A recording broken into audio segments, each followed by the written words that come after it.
Hello, survivors. Thank you for taking the time to listen to the story. If you haven't already done so, please subscribe to our channel. We appreciate it, and thank you in advance. Please leave the name of the city you're listening from in the comment section below. It helps us see our reach in the community. Let's start the story. Irony tastes like cheap coffee and pine sol. My time card read a pathetic 7 hours and 42 minutes of official employment at Rust's Gas & Go when everything went to hell. I'd spent most of those hours mastering the ancient cash register and scrubbing toilets at the command of Dale, the night manager who took sadistic pleasure in breaking new employees. "College boy needs to learn honest work," he'd said, tossing me the mop for the third time that night.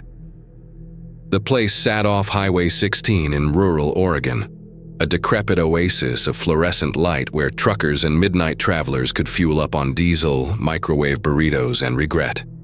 My student loans weren't paying themselves, and Rust's was the only place hiring at 3 a.m. when I finally admitted my bank account had flatlined.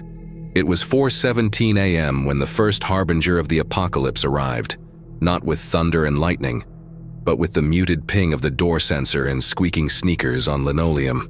The woman wore a tattered business suit and moved with the hesitant gait of someone deeply disoriented. Blood stained her right shoulder, trailing down her arm in dried rivulets. A corporate ID badge hung from a lanyard around her neck, the photo no longer matching her ashen face. "Ma'am, you okay?" I stepped from behind the counter, my customer service voice activated by instinct. She didn't acknowledge me, just shuffled toward the refrigerated section, breath coming in ragged gasps. The overhead lights caught her face, and my stomach tightened at what I saw. Skin pallid and waxy, eyes dilated so wide the iris was nearly swallowed by black. A fine sheen of sweat glistened on her forehead despite the store's aggressive air conditioning. "Should I call someone for you?" I reached for the store phone. She whipped around at the sound of my voice, movement too sharp, too sudden for her previous languid state. A guttural sound escaped her throat, nothing like human speech. Her lips peeled back, exposing teeth stained with something dark. The door sensor pinged again. 2 construction workers entered, their reflective vests glowing under the fluorescence. One clutched his forearm, blood seeping between his fingers. "You got a first aid kit?" the uninjured one called out. "Frank caught himself on some metal, needs—" His words dissolved into a scream as the woman in scrubs launched herself at them with startling velocity. She collided with the injured man, taking him down in a tangle of limbs. The sound that followed, wet, tearing, primal, carved itself permanently into my memory. I froze, paralyzed by the impossibility of what I was witnessing. The woman's head dipped to the wound on the man's arm, mouth working frantically, tearing flesh. His friend stood transfixed for precious seconds before scrambling backward, knocking over a display of beef jerky. Dale emerged from the back office, annoyed scowl evaporating as he processed the scene. "What the—" He grabbed the baseball bat we kept under the register, a remnant from the previous night manager who'd been robbed twice in a month. The woman lifted her head from her grisly feast, blood and tissue dripping from her chin. The construction worker beneath her had stopped struggling, his eyes fixed on the ceiling fluorescence. Dale advanced, bat raised. "Lady, you need to back the hell up right now." She lunged at him with that same explosive speed. The bat connected with her shoulder, a solid hit that should have dropped anyone. She didn't even flinch. Her teeth found Dale's forearm, bit down with such force I heard the snap of bone beneath tearing fabric. Dale's scream jolted me from my stupor. I grabbed the fire extinguisher mounted on the wall and swung it in a wild arc. It connected with the woman's head with a sickening thud. She crumpled, taking Dale down with her. "Get her off! Get her off!" Dale thrashed beneath her weight, clutching his mangled arm. I heaved the woman aside and helped Dale up. Blood pulsed from the wound in rhythmic spurts, arterial bleeding. The second construction worker was huddled against the chip display, hyperventilating. "Call 911!" Dale clutched his arm, face draining of color. I grabbed the store phone. Dead tone. Pulled out my cell. No service. The digital clock on the register blinked 4:23 a.m. "It's not working," I said. grabbing the first aid kit from beneath the counter. "Let me see your arm." As I bandaged Dale's wound, the surviving construction worker edged toward his fallen friend. "Frank? Hey, buddy." "Don't touch him," I warned, wrapping gauze tightly around Dale's mangled flesh. "What the hell was wrong with her?" Dale hissed through clenched teeth. "She on something?" The answer came as Frank's body convulsed, back arching unnaturally. His friend jumped back, stumbling into a rack of sunglasses.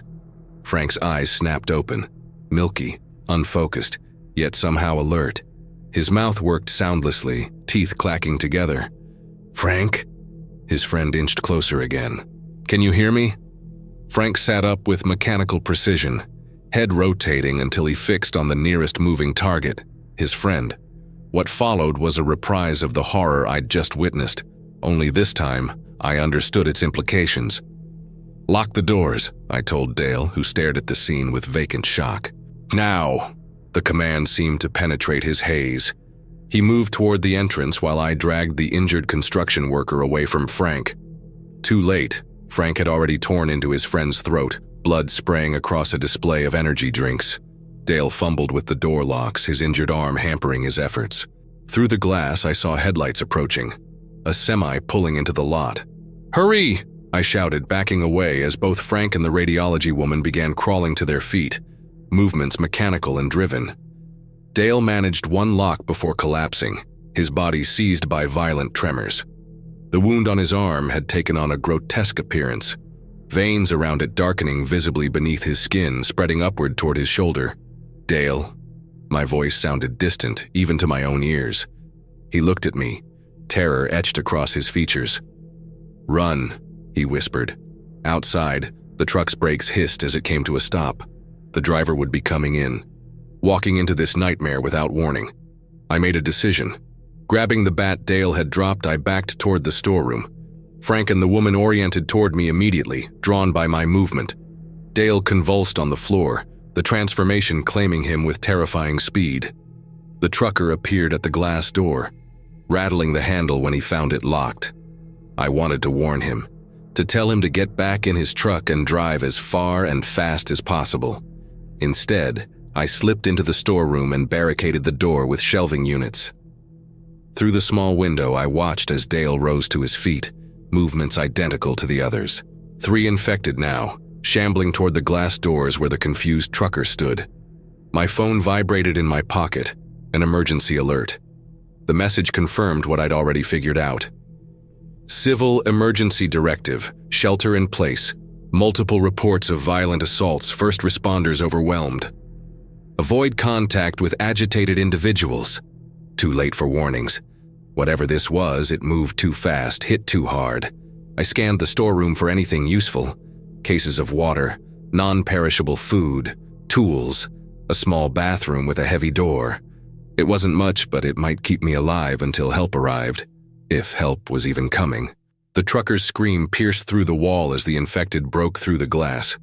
I closed my eyes, unable to watch another person fall victim to whatever plague had erupted in my insignificant corner of the world. When I opened them again, I noticed something I'd overlooked. A ceiling hatch leading to the roof, likely for HVAC maintenance, an escape route. Outside, dawn was breaking over the mountains, painting the sky in hues of orange and pink. The beauty of it felt obscene against the backdrop of carnage. From my elevated vantage point, I could see for miles. The winding highway, dense forest, and in the distance, the small town of Millridge. Smoke rose from multiple points within the town. Sirens wailed. A helicopter circled, searchlights sweeping across neighborhoods. On the highway, cars moved in erratic patterns, some speeding, others abandoned on the shoulder. The scene held the unmistakable markers of societal collapse. My phone vibrated again. Not an alert this time, but an incoming call. The network was still functioning, barely. My roommate Leon's name flashed on the screen. "Where are you?" His voice crackled through static. "At work. There's something happening. They're everywhere," he cut me off. "Campus is overrun. I'm barricaded in the science building with Dr. Winters and some others. They're saying it's some kind of infection, rabies-like, but it's spreading faster than anything they've seen." Is there any cure? I asked, thinking of Dale's rapid deterioration. Nobody knows anything. Leon's voice cracked with panic. It's chaos here. Dr. Winters thinks it might be some kind of virus that attacks the brain. She said it reminds her of rabies, but spreading impossibly fast. People are turning on each other everywhere. The campus police are gone. Just gone, Carson. A scream echoed from the highway. A woman fleeing from her disabled car as two infected closed in on her. I was too far away to help, could only watch as they took her down in a flurry of violent movement. Listen, Leon continued. Winters says the infection attacks the brainstem first. Higher functions shut down while basic motor control and predatory instincts amplify. They're not zombies exactly, but close enough, I finished for him. My gaze drifted to the gas station below, where the infected stumbled aimlessly now that they'd lost track of living prey. Dale among them, his uniform stained dark with blood. The military's setting up an evacuation point at the county fairgrounds, Leon said. If you can get there. The line went dead. I tried calling back, nothing. Below, a new vehicle pulled into the lot, a police cruiser. The officer emerged cautiously, hand on his holstered weapon. Hope flared briefly before I realized the danger he was in. Hey! I shouted, waving frantically. Up here! Don't go in. The infected inside the store oriented toward the sound of my voice, then toward the movement of the officer. They surged toward the broken door. The officer spotted them and drew his weapon, issuing commands they no longer had the capacity to comprehend. When they didn't stop, he fired, center mass shots that barely slowed their advance. I watched in helpless horror as they overwhelmed him. His screams blended with the distant sirens and the ever-present static of dead radio channels. Less than 3 hours into my second shift at Rust's Gas and Go, I'd witnessed the beginning of the end. How many others across the country were experiencing the same nightmarish awakening? How far had it spread? The sun climbed higher, illuminating a world transforming before my eyes. In the distance, the military helicopter banked sharply and headed west, abandoning its search pattern. Giving up. My watch read 7:21 a.m. The longest shift of my life had just begun, and below me, the infected waited. Driven by insatiable hunger and primal instinct, the county fairgrounds lay 10 miles east, 10 miles of uncertainty stretching between me and potential safety. But first, I needed supplies, weapons, anything that might improve my chances of survival. I descended back into the storeroom, careful to secure the roof hatch behind me. The infected remained visible through the small window in the door, wandering aimlessly through the disheveled store, products scattered across the floor from the earlier struggle. Dale drifted between the aisles, occasionally stopping at the register, as if some faint echo of routine remained buried beneath the infection. My name tag read Carson in training. A cruel joke considering the circumstances. What exactly was I training for now? Training for what, I wondered. No one had prepared me for this. The officer's body lay sprawled across the cracked asphalt, limbs twisted at impossible angles beneath the weight of the infected feeding on him. His service weapon, a black Glock 22, had skittered away during the struggle, coming to rest beneath the ice machine at the edge of the building. From my vantage point on the roof, I studied the scene with detached calculation. The gun was maybe 15 feet from the storeroom door. The infected were distracted. If I moved quickly enough, I descended the roof ladder into the storeroom, muscles tensed for what I was about to attempt. My palms left sweaty prints on the aluminum rungs. I'd never fired a gun outside of one unfortunate date at a shooting range. But circumstances had a funny way of expanding one's skill set. The baseball bat felt inadequate as I eased the storeroom door open. 5 infected circled the officer's remains, Dale among them, his name tag still clipped to his gore-stained shirt. They knelt with their backs to me, absorbed in their grim feast. I took a deep breath, stepped out, one foot in front of the other, heel to toe, just like my father taught me during childhood hunting trips. The concrete felt uneven beneath my sneakers. 15 feet had never seemed so vast. An infected, the businesswoman who'd started this nightmare, lifted her head, nostrils flaring. Something primitive in her broken brain registered my presence. She turned, mouth slick with crimson, eyes devoid of anything human. 10 feet remained. I broke into a sprint as she lurched to her feet. The others followed, their movements gaining speed as they oriented toward fresh prey. Dale's face twisted into a snarl. Eyes locked on mine without recognition. 7 feet. I swung the bat in a wide arc, connecting with the woman's temple. The impact reverberated up my arms. She staggered but didn't fall. 4 feet. Dale lunged, fingers grasping at my uniform. I pivoted, nearly losing my balance on the uneven pavement. His outstretched hands caught my sleeve. Fabric tore. 2 feet. I dove for the gun, feeling Dale's fingertips brush my ankle. My shoulder slammed against the ice machine as I reached beneath it, fingers closing around the Glock's textured grip. Rolling onto my back, I found myself staring up at 5 sets of snapping jaws descending toward me. The gun felt impossibly heavy as I raised it. I fired. The sound cracked through the morning air. The nearest infected, a construction worker missing half his face, collapsed with a new hole between empty eyes. I scrambled backward, firing again and again. The recoil surprised me each time, my wrist aching from the unfamiliar strain. 3 infected lay motionless. Dale and the businesswoman still advanced. Click. The gun was empty. I kicked out, catching Dale in the knee. Heard something snap. He faltered but continued forward, dragging his damaged leg. The businesswoman grabbed my arm, teeth snapping inches from my face. Her breath, rancid, metallic, filled my nostrils as I twisted away. My back hit the storeroom door. I fumbled for the handle, nearly sobbing with relief when it gave way.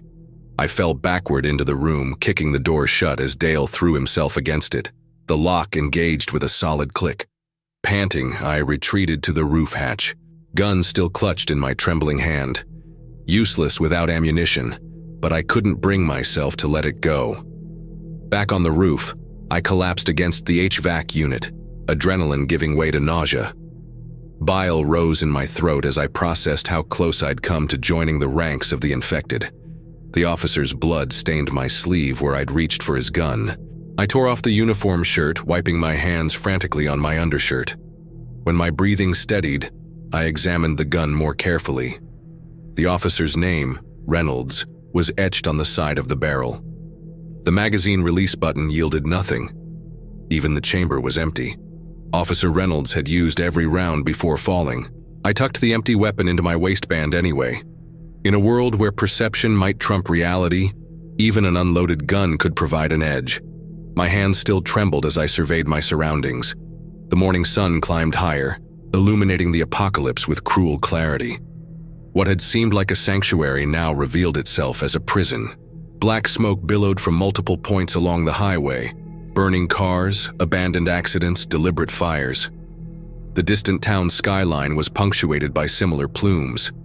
An ambulance sat abandoned at the intersection, lights still flashing in a silent rhythm. More concerning were the figures gathering around Rust's Gas and Go. Drawn by the gunshots, infected staggered from the tree line and highway. Their numbers grew steadily throughout the morning. 5, then 15, then 30. They congregated below like grotesque pilgrims at an unholy shrine, hands pressing against glass, bodies thumping against metal siding. I tried my phone periodically, hoping for a signal. Nothing. The cell towers must have been overwhelmed or sabotaged. The last emergency broadcast I'd received had mentioned evacuation centers, but provided no specifics about their locations. The county fairgrounds Leon had mentioned lay approximately 10 miles east, an impossible journey through infected-filled woods. With no guarantee it remained operational, a bottle of water and half a pack of beef jerky constituted my entire food supply, what I'd managed to grab during my escape to the roof. I rationed the water carefully, taking small sips as thirst began to torment me. The sun beat down mercilessly on the black tar roof. My skin reddened, then began to blister. I fashioned a makeshift sunshade from my discarded uniform shirt, but it provided minimal relief. By 9:30 a.m., I'd cataloged 47 infected surrounding the gas station. They displayed varying stages of deterioration, some freshly turned, their clothes still relatively clean save for bloodstains, others showing more advanced decay, clothing tattered, flesh mottled with dark patches. Their movements fascinated me in a detached, clinical way. How the freshly turned maintained some semblance of coordination, while the longer infected moved with disjointed, puppet-like motions. Dale remained among them, distinguishable by his green vest and the name tag that caught sunlight when he turned. He'd stop periodically at the front door, pressing against it with vacant insistence, as if some residual memory told him this barrier should yield to his touch. It was almost philosophical, his body remembering what his mind had forgotten. A child emerged from the tree line around 10 a.m., perhaps 10 years old, wearing a blood-stained soccer uniform, one cleat missing. Her movements were different from the adults, faster, more erratic, like a malfunctioning wind-up toy. She orbited the building in tighter circles, occasionally dropping to all fours to sniff at the ground. The juxtaposition of her innocent appearance and predatory behavior made my stomach clench. Someone's daughter, someone's entire world reduced to this. Around 10:15 a.m., a minivan swerved off the highway toward the gas station. My heart leapt. Survivors. I stood, waving my arms frantically, trying to warn them away. "No, don't stop, keep driving." They couldn't hear me. The van screeched to a halt at Pump 3. A man jumped out, middle-aged, khaki shorts, polo shirt, and rushed toward the convenience store. From my angle, he couldn't see the broken door or the horde gathering on the far side of the building. "Go back," I screamed. "They're coming." He looked up, finally spotting me on the roof. Confusion crossed his face, then understanding as the first infected rounded the corner. He sprinted back to the van, slamming the door as they converged. Inside the vehicle, a woman clutched two small children to her chest. The engine revved. Tires spun. The van reversed, clipping one of the infected before accelerating back toward the highway. They made it perhaps 50 yards before another group of infected emerged from the trees flanking the exit. The van swerved, attempting to avoid them, and slammed into a drainage ditch. Steam erupted from the crumpled hood. What followed was a tableau of horror I can never erase from my memory. The family fighting to keep the doors secured. The infected breaking through the windows. The father using his body as a shield. The mother's screams. The children. I turned away, bile rising again in my throat. Their suffering was the same story playing out across the country. Across the world, perhaps. Regular people caught in an irregular apocalypse. By noon, Rust's Gas and Go had become a beacon for both the infected and the desperate. A pickup truck arrived, its bed crowded with armed men. They executed a precision raid, storming the store in tactical formation. 3 minutes later, only one emerged, bleeding from a bite wound on his neck. He didn't try to escape, just sat on the curb, put a pistol to his temple, and ended his transformation before it began. A highway patrol car screamed past without stopping, pursued by a police cruiser, driven erratically by what appeared to be an infected officer. They disappeared around the bend, metal crunching in the distance moments later. An elderly couple shuffled into the lot, pushing a shopping cart filled with their belongings. The infected descended on them before I could even shout a warning. Hour after hour, I witnessed the disintegration of society from my rooftop island. My water ran out. Hunger gnawed at my stomach. The sun tracked across the sky, baking the metal roof and my increasingly sunburned skin. I inventoried my possessions obsessively. One empty handgun, one baseball bat left on the ground below, a useless cell phone, my wallet with $43 and a maxed-out credit card, a Swiss Army knife attached to my keychain, and the clothes on my back. Not exactly the loadout I'd have chosen for the apocalypse.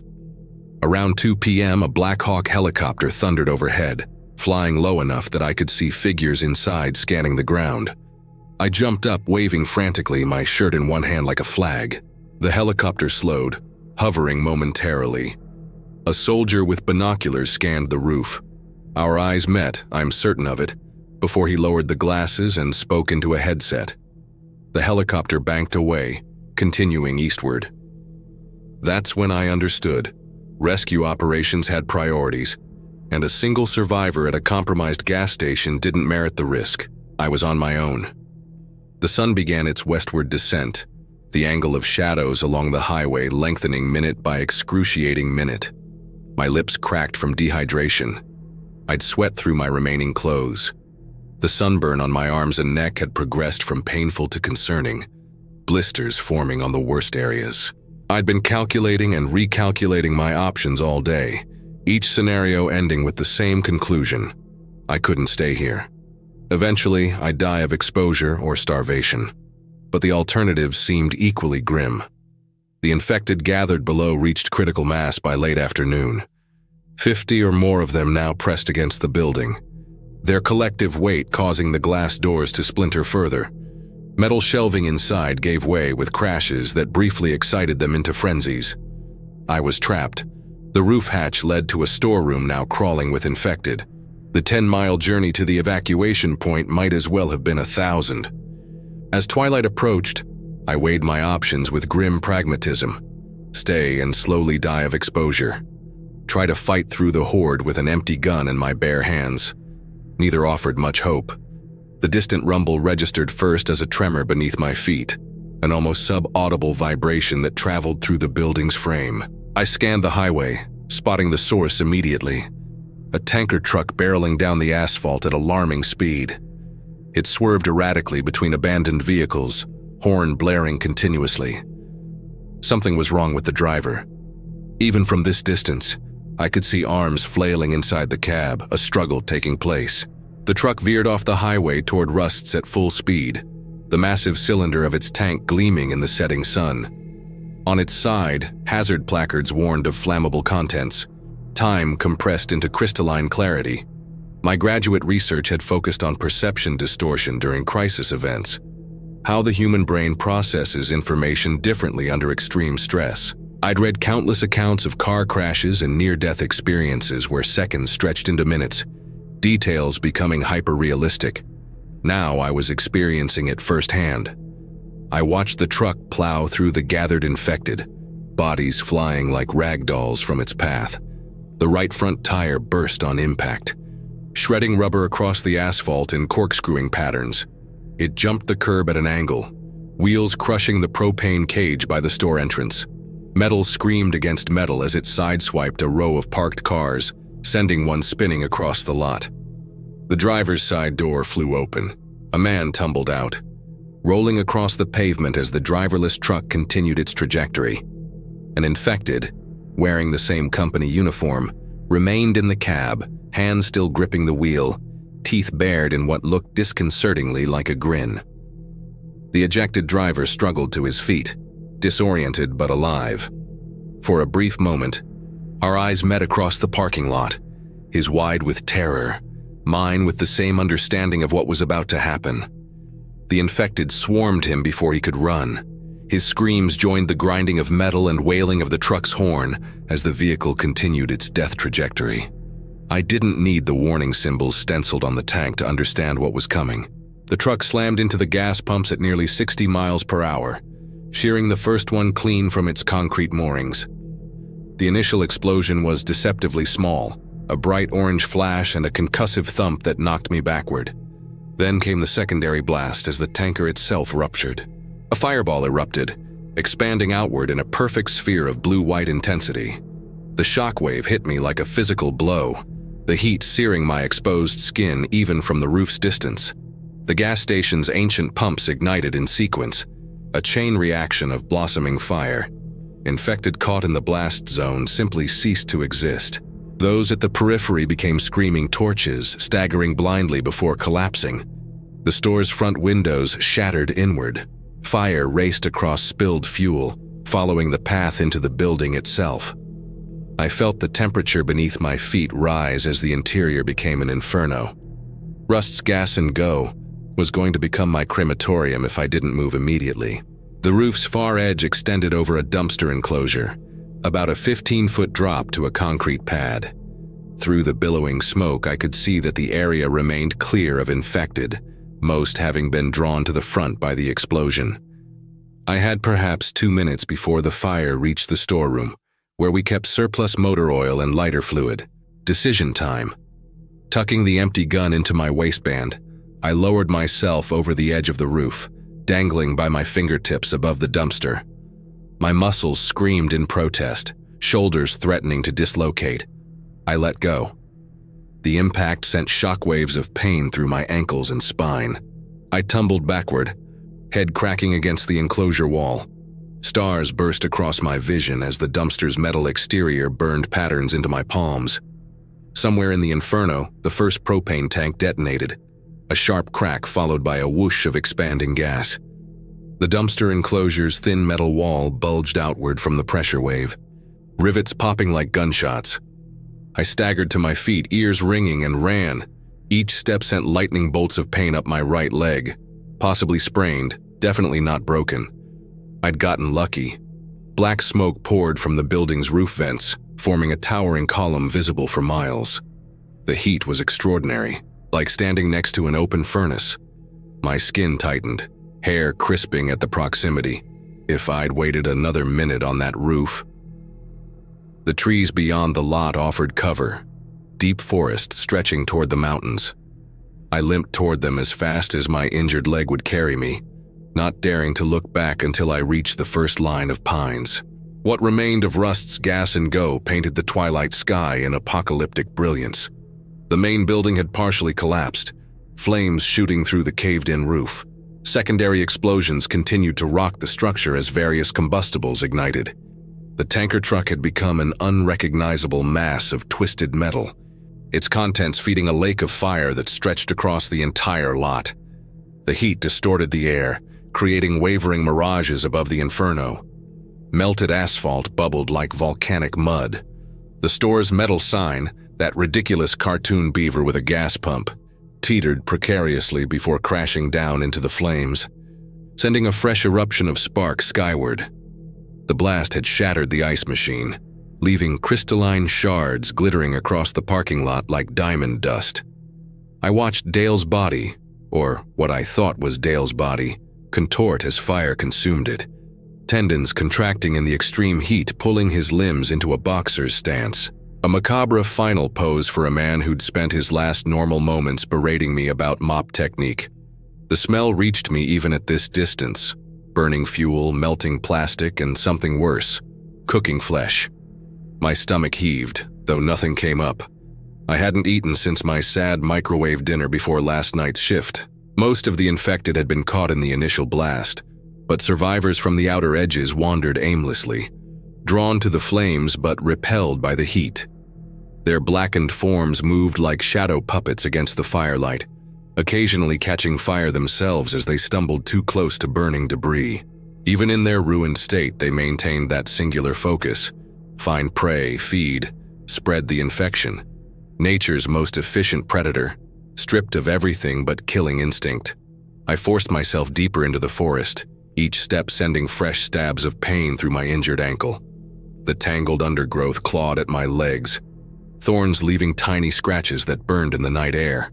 My hands trembled as shock began to set in, adrenaline fading to leave room for pain and exhaustion. Behind me, the roof of the convenience store collapsed entirely, sending a fresh column of sparks into the darkening sky.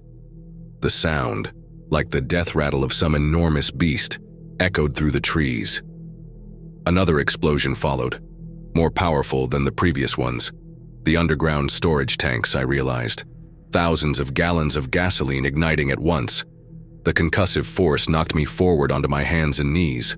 A wall of superheated air rolled through the forest, singeing leaves and setting small brush fires that quickly extinguished themselves in the damp undergrowth. I pressed myself against the earth, covering my head as debris rained down, chunks of concrete, twisted metal, burning fragments of what had once been ordinary objects. A charred receipt fluttered down beside me, still legible. Rust's Gas and Go, thank you for your business. My ears rang from the multiple explosions, vision blurring at the edges. The smoke had followed me into the forest, making each breath a conscious effort. I needed to keep moving. The county fairgrounds was still my best hope. If it remained operational, if military evacuation continued, if it hadn't been overrun like everything else, too many ifs. But direction gave purpose, and purpose kept the creeping despair at bay. The forest darkened quickly as night fell. Without a flashlight, I navigated by instinct and occasional glimpses of stars through the canopy.